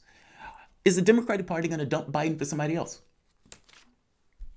They're not going to dump Biden for someone else. And my question is, I don't understand. You're saying that he's making contradictions. Mika asked him, what was the difference between... No. That's not what I mean. Wait. Let me explain what I mean by that. I just mean, so many of the candidates, for example, when AOC came out saying she would back Joe Biden, there was a speech where AOC made where she was going full on into Kavanaugh, making the point that women need to be believed, that this stuff is an issue of power, that, we need to stand by the women who are coming out for the Me Too movement. Same thing with Warren, where Warren is on stage saying that Chris Matthews saying, I believe the woman. And you can even make a case. Supposedly, Chris Matthews got rapped on the knuckles for that because it looked like he was going after her, saying, why are you believing the woman in this situation? Why don't you believe Bloomberg? Same thing with Kamala Harris, where Harris made this argument once before that, I believe Reade. So I'm making the point that for all of these people to say, yes, I implicitly believe the woman, and many of these people either saying they're endorsing Joe Biden or that they were running for vice president or trying to become vice president, is that not somewhat a basic contradiction in their position prior as compared to their position now if they're trying to be vice president of a man that's accused of assault? No, because I think that what we're calling contradictions are not contradictions. I think you're saying, I believe women is not the same as saying, it's just like saying, black guys aren't criminals. That is to say that some are. And so it's to say, me saying I believe women doesn't mean that a woman can just walk up to me, a stranger can walk up to me and say, your brother raped me. God forbid, your brother raped me, and because I say I believe women, I'm like, oh, okay, he absolutely did it. Or I have a conversation with him, or before I investigate, she is saying. So I think it's a falsity, a fallacy of the Me Too movement that people think that when we say we believe women, that means that men are always lying. We need to totally get out of that. In the case of Kavanaugh, Lacey Ford, the doctor, she sat up and she talked about the incident. It wasn't that all of us believed her. There was, as Biden said, an investigation. So I think we have to get out of this, like when we say we believe all women, that literally means a woman can say out of her mouth, this guy raped me. And the second after she says that, we're all like, oh, he absolutely did. Of course he did. What we're saying when we believe all women is that the woman should be allowed, with what Biden said, a platform of her story, and we not automatically assume that she is lying. She should be given the benefit of the doubt to at least be heard out, to not be stigmatized and all of the things because she has this story. But does that mean we now are like, oh, he absolutely did it? No. No, I hope we aren't. No, I agree with that. No, go ahead. I'm sorry. No, I agree with that. I mean, I even postulated that there was no way to know one way or the other whether Biden was innocent or guilty. I was making the point that the contradiction had to do with the prior position that was taken versus now. And I agree with you on the believe women thing too. It's not that I think people... Look, I agree with you. Some people reflexively believe it, meaning the moment that somebody makes a charge like that, they immediately believe it. But Nancy Pelosi got rid of Al Franken. You've had, and I know that there's impossible for anybody to, no one was there watching, so that no one can come forward and say, I saw X or I saw Y. That's fair. But I guess I'm trying to get at, is it not problematic to run in a race with a charge like this hanging over your head and to go this long without dealing with this particular charge? And I still say, with the response that they took for Brett Kavanaugh, where media and everyone else covered that stuff for like a year or more. I mean, they went after Kavanaugh whole hog. And by the way, I actually believe Kavanaugh was guilty. So don't misunderstand me. It's not, I guess I'm not looking at this through a partisan lens. I'm looking at this more through the lens of it just seems to be a drastic level of hypocrisy in the way Democrats handled one versus the way they're handling another. I think that in politics, I think you're absolutely right. But I think this covers, a lot of things that Democrats do and a lot of things that Republicans do. I think as human beings, right, if our friend does something horrible, we are much more likely to give them the benefit of the doubt and hear them out versus if a stranger does it. So it's not unlike human behavior to be hesitant to go against someone who is on your team or who you care about, right? And so I think in politics, as it relates to his strategy, yes, he does need to address it. I've always thought that he needed to address it. I think he did a good job of Morning Joe this morning. But I also think that you understand politics. You understand that there's a certain thing like chess. There's a certain way that you have to move. You can't just charge your way to the other end of the board. And I think, unfortunately, folks don't get that. In politics, Biden has been increasingly moving up points in all of these different states. People are like, why is he talking more about the coronavirus? Well, that's not to say that he shouldn't. But if we're playing a game, if we are strategizing, if you see that you are winning, why would you change anything about what you've been doing or saying, whether it be the coronavirus and Tara Reade? So I think he did a good job. Personally, I think that he needed to respond. But if I am his senior advisor and I'm looking at the numbers and the numbers continue to go up and up and up, it would be malpractice for me to say, oh, let's shift course. It doesn't make any sense to do that politically. Yeah, I hear you politically, but I think this is where cynicism has completely eroded politics, at least from my perspective. This was why I do consider myself a misfit. And so much of it for me went to the Democratic Party when they obviously had to stop and push back on the GOP when it came to all the Benghazi stuff with Hillary Clinton. It was an absolute circus. And then what did the Democrats do when they're back in office? They create this whole Russiagate narrative. We've seen more come out about General Flynn and how the FBI set up him. We hear more this week about Stone and the messages he had to Assange. And we see that all of that was also just made up. And so now you have a bunch of high-paid consultants working for Joe Biden who are the least ideologically driven, policy-driven people. They're there for paychecks. They're there for PR stunts. They're there for their own furthering of their own goals. Look at Simone Sanders, if you want me to name somebody on the Biden camp who is there for a paycheck. I don't know what she believes. She's here endorsing people left and right in DC politics when she's not here engaging with any of these local politicians. And so for me, it just adds to this another level of cynicism, like this whole idea that we were supposed to back women or back any victim, and now it's always nuanced because they're on your team or this team and they're that person and the guy's winning and Trump is bad. For me, it's just this narrative that I at least feel is going to continue to push more and more people out of politics, regardless of who's winning or not. At some point, when less than half of your population is voting for president, what does it even matter anymore? And I think we're in this larger crisis beyond just Donald Trump and Joe Biden that I think we're wading into quicker than we realize. Let's get to Ben real quick. Ben's been patiently waiting. I know you had some comments here on Joe Biden. Ben, are you still with us? Ooh. Hey, Ben, what's on your mind? Yeah, hey, so other than the fact that was perhaps one of the most uncomfortable interviews that I've seen since Colonel Jessup took the stand, I will say that this is, to me, seems rather cynically a result of the commercialization of activist movements that can get co-opted for people in powerful positions for political gain. And that's why you see a contradiction, because it's all about attrition warfare. So I would like to talk about like why CNN sort of has got rid of the interview. But as far as how damning it is, like you mentioned, like, you know, black people as criminals before, but think about the class difference.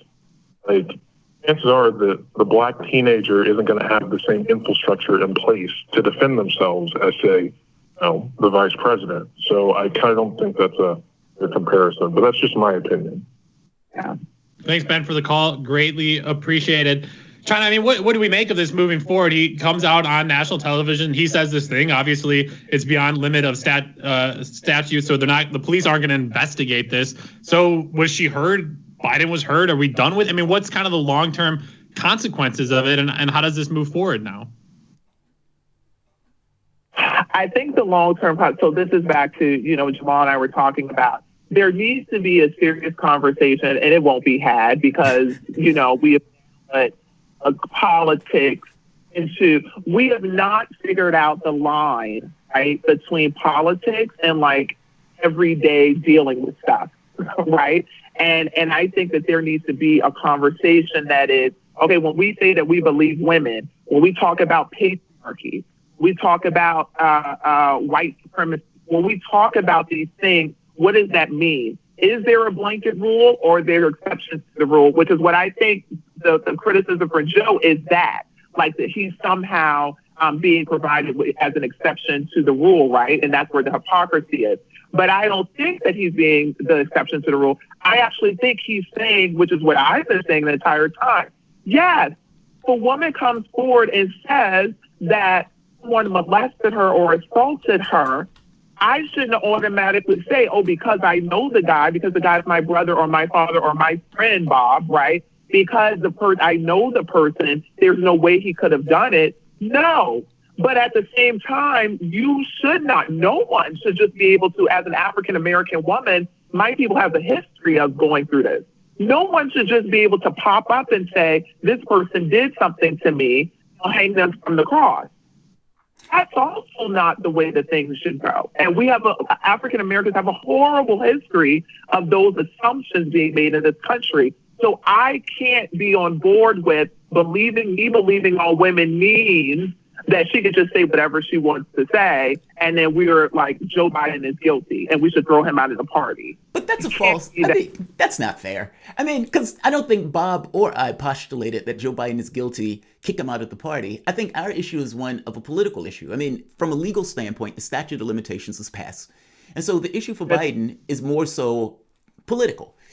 Does this put Biden in a situation where a lot of women just don't vote for him who might have voted for him otherwise because they're like, yeah, I need to have standards in my politics. Or men as well, or non-gender binary people right. also are very critical of this stuff. Exactly. People who just say, look, I don't know if the guy did it or not, but I can't put my name on the ballot for this person. That's why I don't entirely agree with the Biden is winning stuff.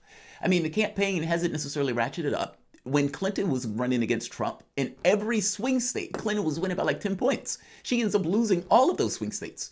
And I got to be honest, I haven't seen anything from Biden that has instilled me with any level of confidence that he's going to be able to run this election in any real terms. And then you have this situation come up. And in fact, let's hear one more point. Nancy Pelosi, and Bob is going to like this one. Nancy Pelosi is being asked about Biden, because they started going to the other people and saying, hey, what do you think about this, to get people on the record? All of these people, many of which were crying during the Kavanaugh hearings, no issue with us, I believe Biden. Let's hear Pelosi. Pelosi answers this in a very particular way. Biden is Biden. Let's hear this clip. I have complete respect for the whole Me Too movement. I have 4 daughters and 1 son. And there's a lot of excitement around the idea that women will be heard and be listened to. There is also due process, and the fact that Joe Biden is Joe Biden. There's been statements from his campaign, or not his campaign, but his former employees who ran his offices and the rest, that there was never any record of this. There was never any record. And that nobody ever came forward, or nobody ever came forward to say something about it apart from the principal involved. I am so proud. The happiest day for me this week was to support Joe Biden for president of the United States. That was the happiest day for this week. Bob. It was like Thursday. There's been like 3 days this week. How's that that's not a powerful statement, Speaker. Yeah, I think that's a hard statement. And only because it's this, like, the argument or the core of that particular argument is nobody else came forward but the principal. Nobody else might have known but the principal. How many assaults have taken place in the open daylight? Bob, you made this point about social movement, or Ben made this point about social movements. You're our organizer. Do you have something to respond to that one? No, I mean, I just thought he made a good point, and that's kind of where I think China was also alluding to. We need to have these like serious conversations, but our nation is incapable, or at least the mainstream media, to be able to do these broader conversations. And what we all often see is kind of the co-optation of these movements. I think of most recently the Parkland shooting that took place, and soon after you had a big protest and movement here in Washington, D.C., and there was like corporate sponsors. There was like the nicest, biggest sound equipment and stage and everything. And it was like the manufacturing of dissent. And therefore, you're never actually truly dissenting from the government or putting pressure on gun companies or those who are having issues with it. There was PSA announcements with Muriel Bowser, the mayor of Washington, D.C., and Justin Timberlake. So those two all of a sudden became the face of the Parkland massacre. Like, it didn't make any sense. And I think we've seen the same thing here, China, with the Me Too movement. If you take from Tarana Burke and the original foundation of what she was looking to do, just to have validity, to let people know they weren't alone, to build some strength through just being seen, was co-opted by celebrities, by the Academy Awards, by Hollywood. You have people with the pins on, you have CNN talking about it and doing town halls. But then the second it actually comes at their person, or the second it actually comes to a point where they're being challenged and you're getting behind the curtain, then all of a sudden it's too much. And I think that's, again, really frustrating to me, because one, the issue never goes addressed. I guess that's maybe my main issue, is like the issues still don't go addressed because we talk about them in these kind of quick flash in the pan for a few weeks, and then we're on to the next topic. Yeah. I really don't understand. No one has been able to say to me, where is the hypocrisy? We're saying we should have her space, because all I'm hearing from everyone else is like, we need to get Joe Biden out of here. This woman made an accusation, which might very well be true. I don't know. She made an accusation. My personal position is that we need to hear her out. Once I've heard her out, and I'm now saying I don't believe her, I am supporting Joe Biden. What is the problem with that? Just like if someone were to say, I don't believe Joe Biden, I believe her. I don't understand why it's okay to believe one way and believe differently in a different circumstance. If I believe Dr. Blasey Ford or whoever else in one instance, I am now obligated to always believe all of the women who say. But China, I guess, do you not think, and again, this is where we're getting into the weeds, and maybe this can be our last point before we move to something else. Is there not more people that have come forward backing Tara Reade's story than they have of Christine Blasey Ford's story? Is there not more evidence around supporting? There's phone calls, there's several neighbors, there's a brother, there are several people that have come and corroborated the story. That did not happen with Christine Blasey Ford. And so if you're just looking at the amount of information, it's hard for me for these people to say, I believe Dr. Christine Blasey Ford, but I don't believe Tara Reade. So regardless of what I think, Bob, or anybody else, it comes back to, again, what the limitations were. And I guess we're stuck again. If it's your side, that's who you believe, regardless of how much there is to be heard. A relationship, if you have a relationship, we are speaking outside of, I wish there was like a psychologist or a sociologist who would speak on this. If someone accused my brother of rape, right, I hear you. Be as easy for me to, or you, who we're good friends. If someone accused you of sexually assaulting them, it's going to be much more difficult, even if they are correct. If they're telling the truth, it's going to be much more difficult for me to believe them. I'm not saying that's right, but that's natural human behavior to want to rally around the person who you have the relationship with. I understand. That's fair. That's fair. I agree. That's fair. So let's pivot for a bit. I found this, excuse me. Let's pivot for a bit. Let's pivot, because I don't want to get into the weeds. But there is a slight difference between a relationship between Biden and you versus Bob and you. Like, you don't know Biden from a hole in a wall. from the standpoint of Bob, you might actually interact and work with Bob. I guess I'm saying a politician has a facade. They're not. You don't know them. It's hard enough to know somebody who you're close to, let alone knowing somebody who you're remote from. That's all. But I understand your point though. But you are right in the sense that people have biases in the direction to which they're accustomed to. Like if you watch MSNBC, well, that's your bias to some degree. You're going to believe Matt Al more than you're going to be Sean Hannity, and it's always a hurdle to get over it. But let's pivot. Let's pivot for a bit. We have this interesting story. So, they kicked Sanders out of the race. Well, Sanders got out the race himself. But after he got out the race, New York basically suspended the election. People's head exploded. And you had the situation where Joe Biden went to Sanders, and both of them came to an agreement where the delegates were going to be split. So Sanders was going to be able to keep several hundred delegates because he wants to have this kind of minority position, in regards to the platform. Now, am I too cynical when I look at this and say, this is a token, shallow exercise at face saving and not necessarily something legitimate and real regarding a policy concession? First of all, we're on the same page with this, Jamal, but I am for different reasons. Go for it. It is so democracy to cancel an election. Yeah. I'm just there with it. Before we even get into whether you think Sanders is treated unfairly or this person's treated, it is so anti-democracy to cancel an election. I don't care if there aren't two choices or three, to choose from. That is very anti-democracy. And to be honest, I don't even have anything. I was blown away and I was shocked, and talk about being apathetic or not trusting of the process. That is, I don't want to curse, BS.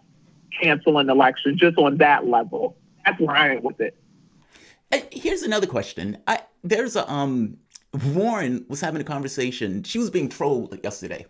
Now, her, Sanders, Jayapal, it was several of them that were kind of on the channel together. But when she comes up, lefties, Warren destroyed her credibility all by herself. Somebody puts in Snake Woman. I think there's something wrong with the live stream. There's a snake on the screen, not to mention a bunch of snake emojis. Then another story comes out from the other side of the party where the corporate class is basically arguing, saying, yeah, you shouldn't choose her. There's no way that she could win. Now, granted, these people are coming from Wall Street, but I think there's a weird in-betweener thing here that Warren was trying to do, where she was trying to hit the left and the right, and in trying to do both, she kind of missed both in a weird way. There's talk about her being vice president, and apparently Biden has been taking some positions that people have been thinking maybe he's trying to go in that particular direction because he's trying to figure out, does he need to sew up the black vote or does he need to sew up the lefty vote? Is she a viable candidate, or is it one of those things, is she a problematic candidate? Which one is it? Are the both sides of the party right, or are the people who are like, no, Warren is the best pick for Biden because she balances out the ticket? Think that she would not be, I think she is not good to be VP. Now why? That's interesting. Now why? Well, I think she should, I actually think he should put her in his cabinet. But I just think as VP, she does not appeal enough to what he needs in order to win, because, and we know that to be true, it's the same way I feel about Senator Harris. We already know generally how the country feels about all of the people who have already run for office, right? So if you already have that information, to then include that person on your your slate, I think makes absolutely no empirical sense. You already know that this person has all of these issues, right? And so now when you're on the stage debating with Trump, not only is he going to bring up your personal mess, as you should do that, now going to bring up your VP's personal mess. You just don't, and you don't want to have to stand up and defend your vice president when you're talking, it just doesn't make any sense. And so he is smart, his campaign is smart to not choose her, because then the campaign becomes about her and not about him.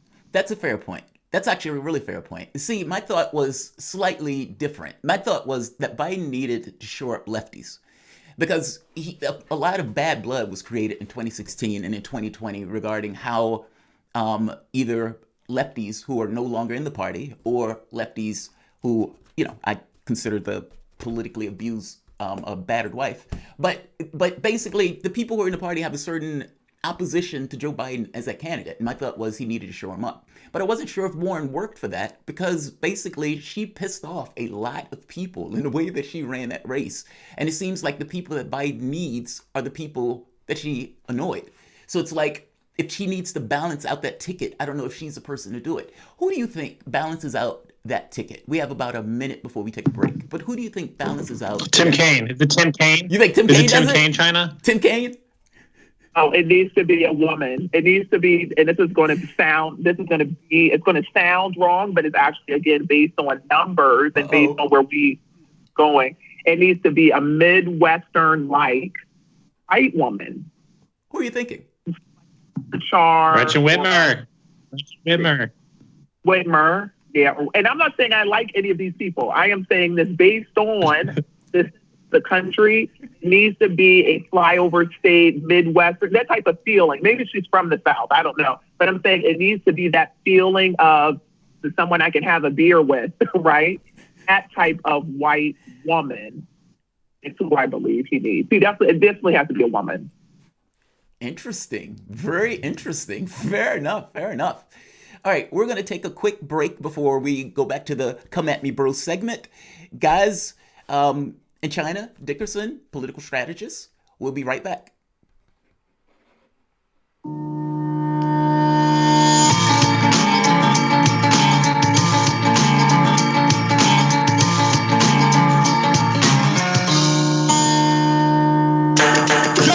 Deshaun, what do you want to talk about today? Well, Bob, that's easy. I want to talk about the need to stop the development of self-driving cars. Again, Sean, you're driving me nuts. I think the self-driving car thing's already out of the gate. No.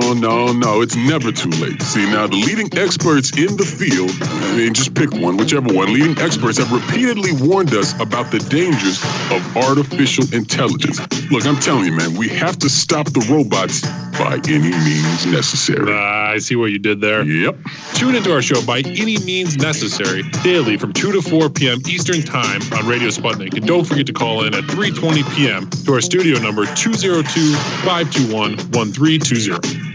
And if you miss us live, check us out on SputnikNews.com, Spreaker, iTunes, iHeartRadio, Spotify, or wherever you listen to podcasts and stay up to date on the latest political, social, and economic movements shaping the world around us.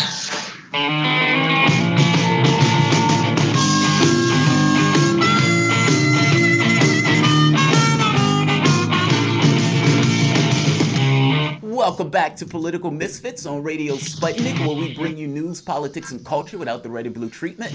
My name is Jamal Thomas. I am here with my wingman, Bob Schlehuber. You know what that sound is, the most combative segment on the network. Come at me, bro. Do you feel strong? You got something on your chest? You got something on your mind? This is your day. This is your moment. Feel free to call in. Your engagement makes this particular segment and this show make it what it is. You can reach us at 202-521-1320. That is 202-521-1320. So let's start this off. Now, I asked before, was Biden going to get replaced? I'm going to start with you, China, and then I'm going to go to Bob. Should Joe Biden get replaced? China, you first. Now, well, actually, I think your answer is going to be no. So I'm going to go to Bob because you made your answer before. So Bob, should Joe Biden be replaced? Yeah, I mean, I'm not a Democrat, so they'll have to figure out on their own what to do with him. I don't think they care at this point, the Democrats. In China, maybe you could correct me if I'm wrong and tell me if I'm wrong on the strategy that I think the Democrats are going to take. I think the Democrats' main strategy, best strategy is, hey, we're not Donald Trump. Yeah.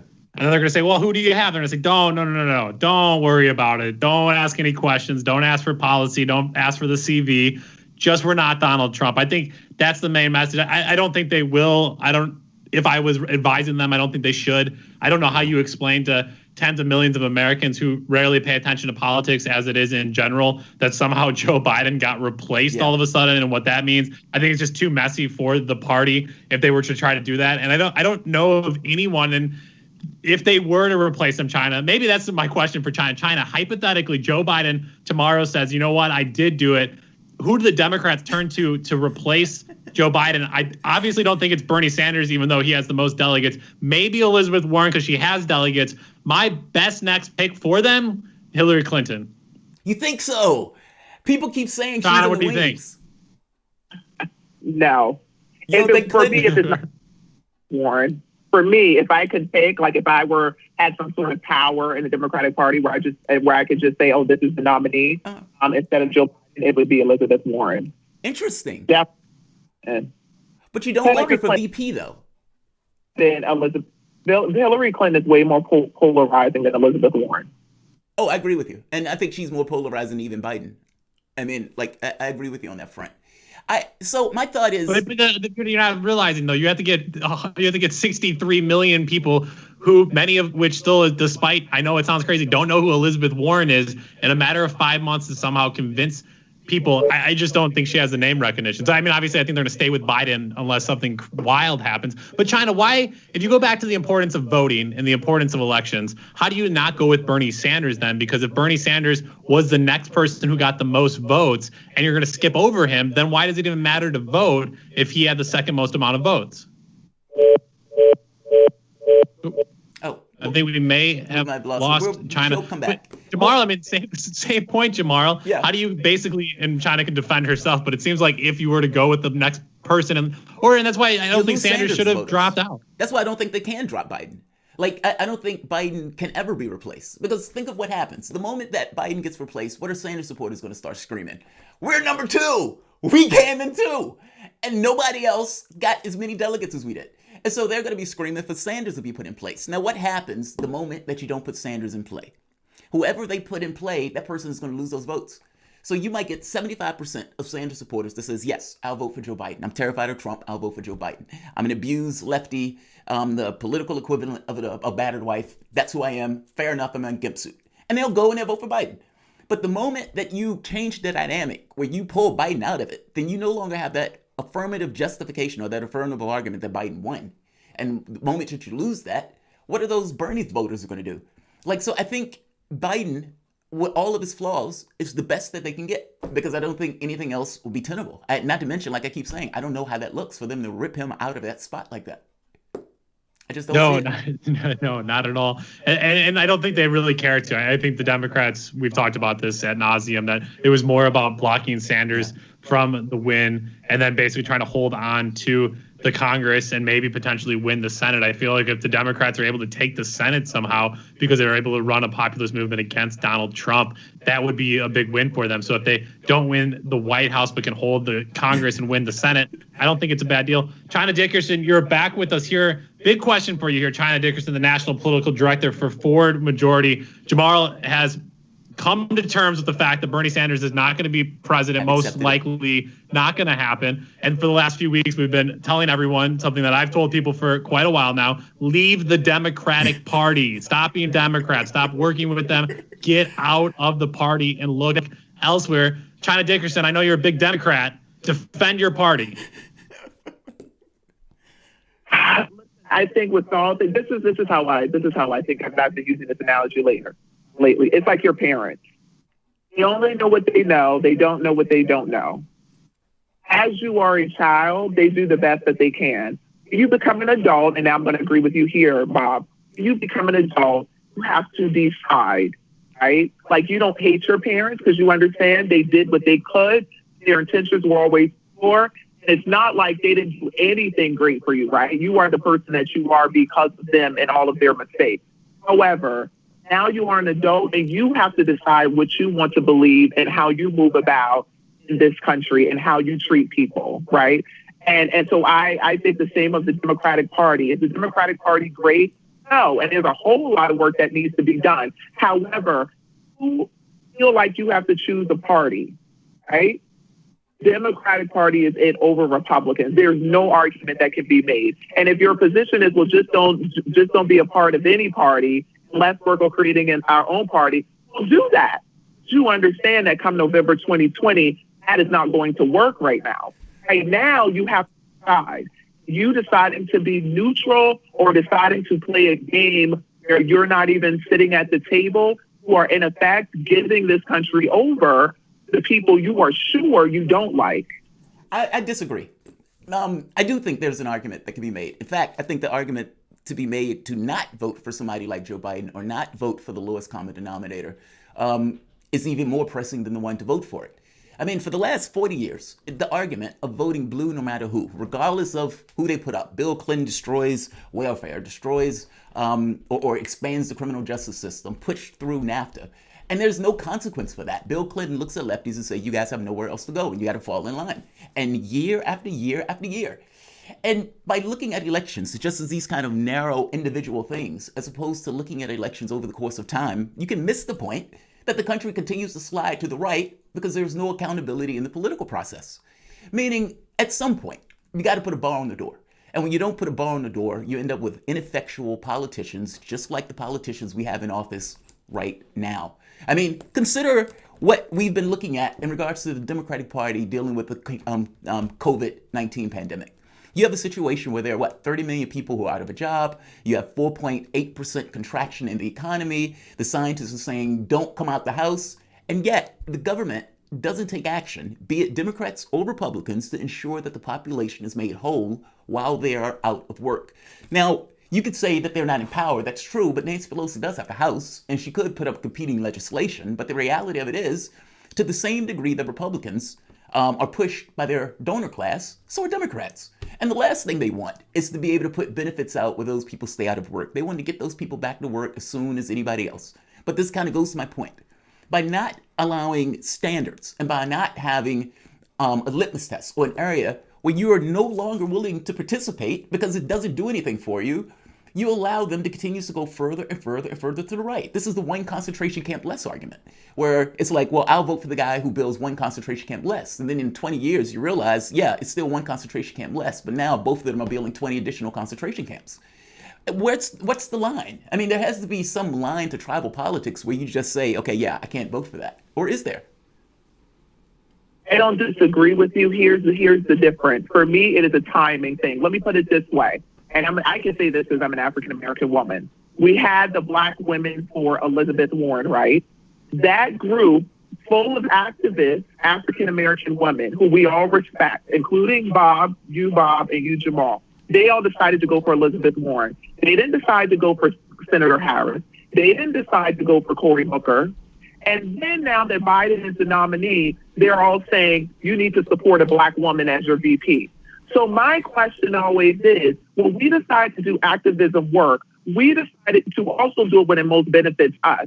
You have now decided several months, not a year out, several months from an election, that you're an activist and Joe Biden needs to select a Black woman and we need to support Black women and all of these things. When you were given this opportunity a year ago or the year before that ago, you decided to not have the same understanding or fight the same fight.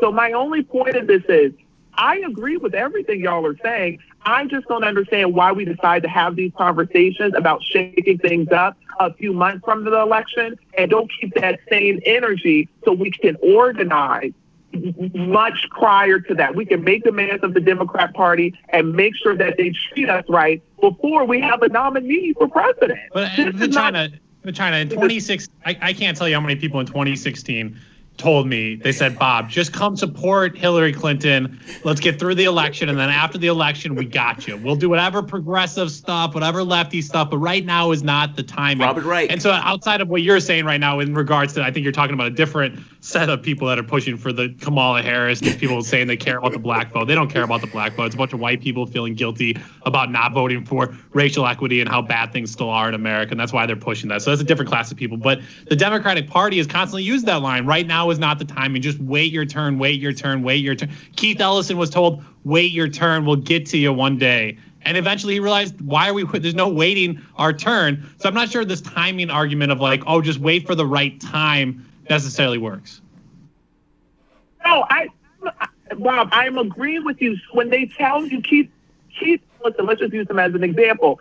When they told you to wait your turn, and then you saw that they were lying or they were being disingenuous, Immediately after that, let's just say as an example, Keith Ellison should then decide to create another political party. My point is you don't do that, Bob, what you're saying about Hillary Clinton. Yeah, they're liars. They were lying. Now that you know that, you figured that, don't you work to establish something different? Why do you wait until right before the next election? Oh, wait. Who's with me? I don't know. The masses, I'm somebody, obviously, you know, my political work who's been working aggressively the last 7 years in Washington, D.C. for these alternatives. So I don't know what to say about the people that are waiting until right now.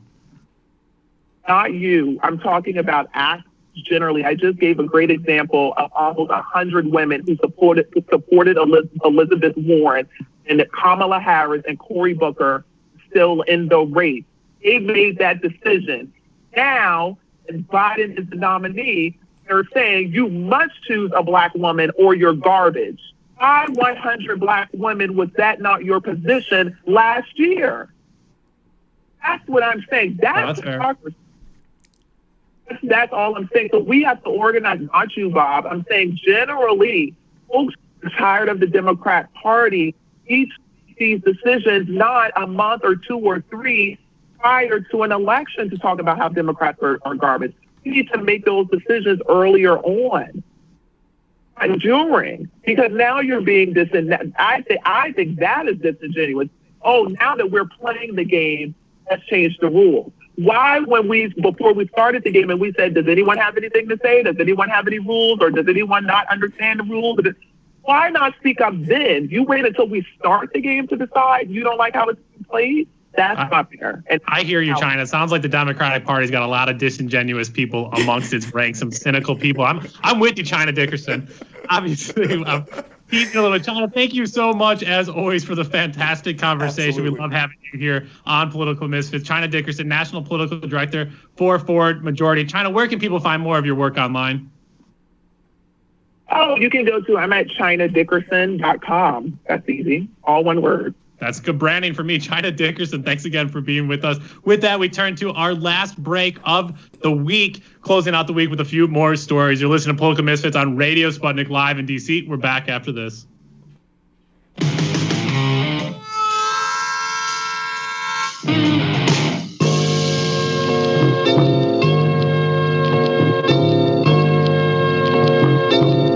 What's the most important hour of the day? It's the Critical Hour with Dr. Wilmer Leon. On this show, we don't just deliver the latest headlines, we divide the real from the fake. Tune in to hear from some of the most brilliant political minds of today, get in-depth news and analysis that goes beyond the surface and dig straight into the details.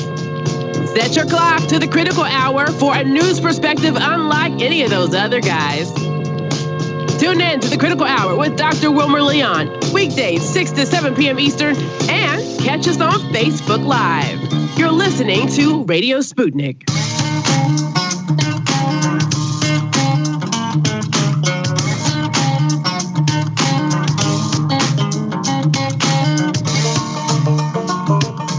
Welcome back to Political Misfits on Radio Sputnik, where we bring you news, politics, and culture without the red and blue treatment. I'm Bob Schlehuber here with Jamarl Thomas. We round out the week here on Political Misfits. Hopefully you can hang out with Radio Sputnik through the rest of the day. We have By Any Means Necessary up from 2 to 4 p.m., followed by Loud and Clear from 4 to 6 p.m. Eastern Standard Time, and 6 p.m. Critical Hour. It is a critical hour indeed. Stay with us here the rest of the afternoon. If you're not able to listen to any of those shows live, they're all on the podcast platform you listen to. So search for all of Radio Sputnik's fantastic content wherever you listen to stories. Listen to podcasts. A few more stories here to end our week, making sure we didn't miss anything for you, Political Misfits. Jamarl, as always, I'll let you pick here. You want to do MBS, Hogan, or Bezos?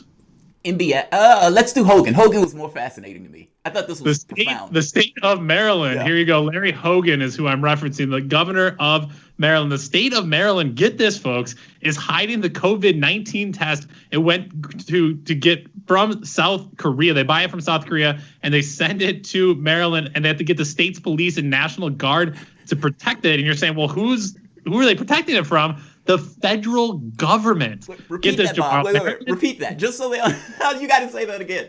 Yeah, the get state this. So of Maryland. Go ahead. Repeat that. Maryland Governor Larry Hogan goes to South Korea, doesn't go to South Korea, buys a bunch of test kits and has them sent to Maryland. He actually has a plane not land at the Dulles International Airport, but instead sent the plane to BWI Airport in Maryland. And upon arrival, Hogan arranges for the state's police and National Guard to be on site because he's heard of stories where the federal government has basically been taking protective equipment on the spot. Hogan says here, quote, "So it's the first time a Korean Air passenger plane has ever landed at Baltimore Washington Airport. We landed it there with a large contingent of Maryland National Guard and Maryland State Police because this was an enormously valuable payload. It was like Fort Knox to us because it was going to save the lives of thousands of our citizens." He goes on to say the National Guard and the State Police are both guarding these tests at an undisclosed location. These are things that are being distributed. They're helping us distribute the test.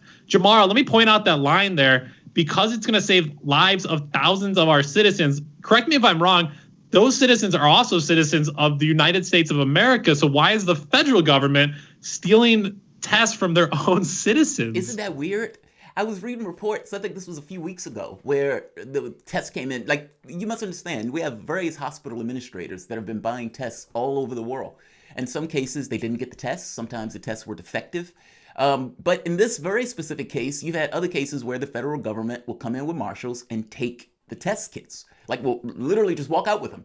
And so Maryland's governor was like, yeah, I can't take that chance. The wild part about this is we're all in the United States. Like, that's, I think, the most profound part about this. And to me, I saw this and I thought, that means society will go in a heartbeat the moment that something goes wrong that destabilizes society. Because you have a situation with just test kits. This is not like food, where, food insecurity, or we're missing something to drink or missing water. This is one very specific product that the states have gotten to the point of going against the federal government in order to maintain resources and supplies for themselves. I thought that was profound. Yeah, it's the unhealthiness of this competition within America, and as much as like we're one country, even at a hyper local city by city level, there's such competition. I'll never forget, I had been out of the country for a few years and I came back to the US, and a friend of mine who was on the local county as an alderman in the county said, come to one of our meetings. And so I go to this meeting. The first thing they do, everybody rise for the Pledge of Allegiance. And then they go, now bow your heads for a prayer. So I was like, yep, this is Americana 101. And we go on, and the guy, one of the aldermen, goes, before we can start, I just want to thank the county chairman for how hard he fought to get jobs from the other county to bring those jobs here so we can be employed. And I'm sitting there saying, well, all those people in that other county right next to you just lost their jobs. How is that a win? Why are you applauding this? And so here we are again, basically, we're competing against ourselves for life-saving equipment at the expense of our neighbors. Zero sum. I mean, it's our system. It's the way our system is built. Like, competition is built into the system itself. We consider it the most natural thing in the world. You could have a cooperative system, but if you think about the way our economics is, basically, if you are in a job, you're taking that job spot from somebody else just by virtue of you taking that job. And the employers who are offering those jobs are not there to give you a job. They're only, that's just a happenstance, the kind of stupid human trick that allows them to make their profit. Like, we are in this constant state of competition, be it education, be it work, even at this point, even just resources. I mean, it starts at such a young age too. I mean, every game kids play in schools are win-lose games. I mean, there are games that are like win-win. Let's all figure out this thing together. But that's ingrained at I think such at a young age that it's hard to break that thought process. I know I had it once. I was applying to study international peace at a bunch of different schools. Tomorrow I ended up going to American University, but I found out somebody else was also applying to the same program. And the first thing I said was basically, well, I hope they don't get in, so I get in, so I can better help people with like, it doesn't make any sense. I was competing with somebody to help people. Right. Think about that. But think about how we do as workers also, where somebody like a secretary would say, well, I only make $15 an hour. Those fry cooks should make $15 an hour. As opposed to, is it possible that you maybe should be making more than $15 an hour? Like, there's a way to look at it. We just look at it in such a weird way. It's like, I'm going to kick the guy below me because I don't want the guy to meet or make up that, you could say, the economic difference. Like, I want to keep my advantage, whatever that particular advantage is. Yeah, but that's our society, right? That's our world. If you look at the U.S., it's strategic. Yeah, it's geostrategic position. Or if you look at our society from the standpoint of like whites and blacks going into 50s, 60s, 70s, and whatnot, all of those things, people get economic advantage or a societal advantage. They want to keep it, and they fight like hell to keep it. Yeah, and it's poor people often pitted against each other. I mean, the Latino communities against black communities. When you're saying to them, basically, it's you guys fighting each other is going to get nobody anywhere. It's the people with the power that are pitting you against one another, where your true enemy is elsewhere. Speaking of enemies, I want to get to this Bezos tech story here. The House Judiciary Committee today demanded that Amazon CEO Jeff Bezos testify on whether the company misled Congress about the data tactics it deploys against rivals, setting up a major potential fight with the company. Democratic leaders on the committee said that the committee's Democratic leaders said last week that the company might have given lawmakers false information last year about whether it uses data collected from its own third-party sellers to launch competing products, according to a story by Politico today. A Wall Street Journal story from last month reported that Amazon has been doing exactly that. Yep. So the committee wrote a letter to Bezos saying, if that story is right, Bezos' testimony might have been, quote, criminally false or perjurious, and saying he'd better come back and explain himself. This is the first time a big Silicon Valley CEO has been publicly called to come testify before the committee. Jamar, the world of nonprofits and grants, there was a dirty trick that some people would often do is they basically would be like a foundation or somebody with a bunch of money, and they say, we want to give out $10,000 grant to whoever can come up with the best idea to solve X, Y, and Z. And so they would get a bunch of different people to submit different proposals on how they would go about solving X, Y, or Z. And then that foundation would simply say, well, we submitted our own proposal. We're just going to give ourselves that money. But then their proposal would look like exactly like a few of the ones that they got sent into them. Essentially what Amazon is doing is that they're basically saying, put your stuff up on our platform. We'll let you sell through us. But while you're up there, we're going to take all the data, information, all the things gathered from your product and selling it. And then we're just going to offer the same thing ourselves. Yeah, that's exactly what they're doing. Terrific company, Jamal. Yeah, that's exactly what they're doing. I mean, if you think about how big Amazon has gotten, I mean, basically anything that you want to get on planet Earth, pretty much you can be bought on Amazon. And somebody would bring it to your house, they knock on your door, and they'll leave it there. You don't even have to go to the store. Like you could be sitting in your PJs or your underwear, and just, on your cell phone. But the catch here is Amazon, because it's such a major platform, because it has all of these devices and everything else, they have all that information. And they can use that information for their own ends. So apparently, I came across this story like a year ago where Amazon had been doing this. And so, is Jeff Bezos going to jail? I seriously doubt it. I'm going to make a prediction right now. The Washington Post will come out with a story either about the government or about something of the political parties. Making a prediction. Yeah, it'll be interesting to see if he's held accountable whatsoever. I doubt the Washington Post will have too much to say about this and may try to bury it. One other piece of big tech news here, and this is really important. It's a story we've covered quite a bit here on Radio Sputnik in the past, and it's about the company Clearview AI, which is a facial recognition technology company used to basically track people how they want. We talked about them in regards to their nefarious connections to the right, the Peter Thiels of the world. But now Clearview AI is actually facing questions from federal and state officials. Shout out to Senator Edward Markey from Massachusetts, the Democrat. On Thursday, he sent a letter to Clearview AI asking the company to name agencies it's in talks with and to disclose any possible agreements to develop contact tracing tools for the coronavirus. In the letter, Markey also raised concerns around accuracy and bias in Clearview's facial recognition technology and said any plans to deploy it widely to fight the coronavirus could further increase Clearview's threat to public privacy. Jamal, these big tech companies and surveillance companies, I'm telling you, they're going to look to take advantage of every single moment and thing they can right now during the coronavirus. And thankfully, one politician at the federal level speaking up. Capitalism is water in a crack, right? I mean, it always tries to get lower and lower and lower. It always tries to reach that cash. Well, in this case, these guys are, I think the biggest defect of capitalism has to do with products aren't necessarily made because people need those products. Products are made entirely for profit. And either, sometimes there's a need, but sometimes there's just this item that they throw into the publics in order just to make profit off of this stuff. The AI technology and this facial recognition, this gets dystopian really fast. I mean, I don't know. I'm concerned by this. I don't necessarily think I need my government to monitor each and everything that I do at every particular point of the day because there are cameras that are watching all of my movements. That's not a free society. It's just and what's scary about that, though, is the government might say, yeah, you know what, Jamal, you're totally right. We won't do it, but this private company that we're giving millions of dollars to, they'll do it. So don't worry about it. We're good still. Yeah, that's even worse. I mean, unaccountable power basically get into position. And unfortunately, that's what government does, right? I mean, the UFO stuff, where you would have technology that they would keep in the hands of private enterprise. So if someone sent a freedom of information request, the government's like, yeah, we don't have anything about that. Well, why? Because you have these other companies that were basically holding on to that information of those products that could basically hide.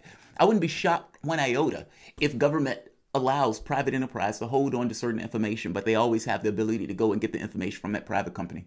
Yeah, and spoiler alert to Ed Markey, Clearview AI has a lot of contracts with a lot of police agencies across the country. Jamal, with that, we're out of here for the week. Happy May Day to all you out there listening. Thank you for being with us all week. We'll be back Monday at 12 p.m. Eastern Standard Time with a brand new week of Political Misfits. A big thank you to our guests today, Mitchell Plitnick, Dr. Jack Rasmus, and China Dickerson. Big thank you, as always, to Ryan, Dimitri, Andre, and Saul, our radio engineers, along with our entire Sputnik news team. Big shout out and a big thank you to our producer, Michelle Whitty. On behalf of myself and Jamarl Thomas, thank you for listening. Now get back to organizing.